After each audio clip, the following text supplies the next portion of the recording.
this film, along with probably the first two Star Wars films, are the holy trinity of what action adventure was for me growing up.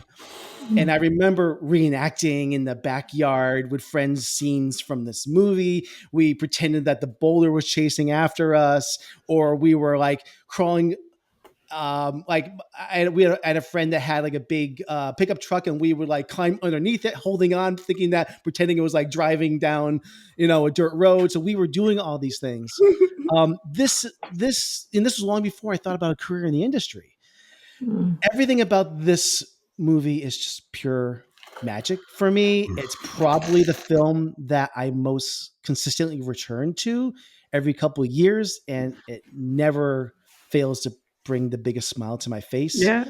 Experiencing Raiders for me, I can only describe as a religious experience because it's about as perfect a movie I think there is. The characters, I mean, all of them.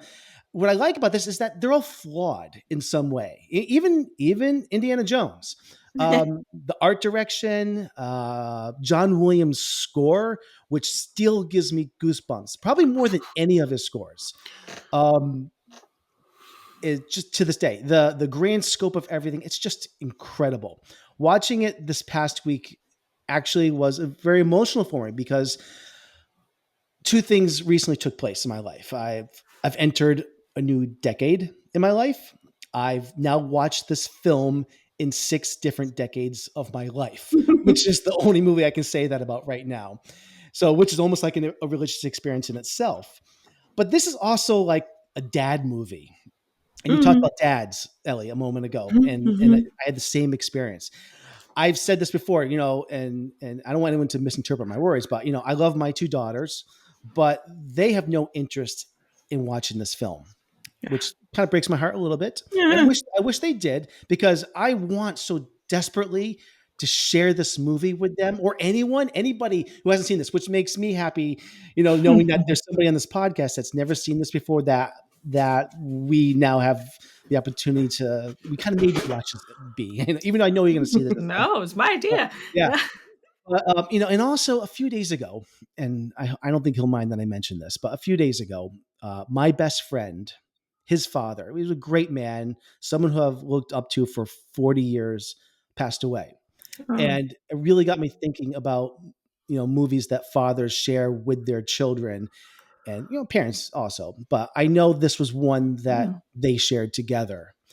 And this was, a friend of mine that he dressed up for Halloween as Indiana Jones as well. I remember this.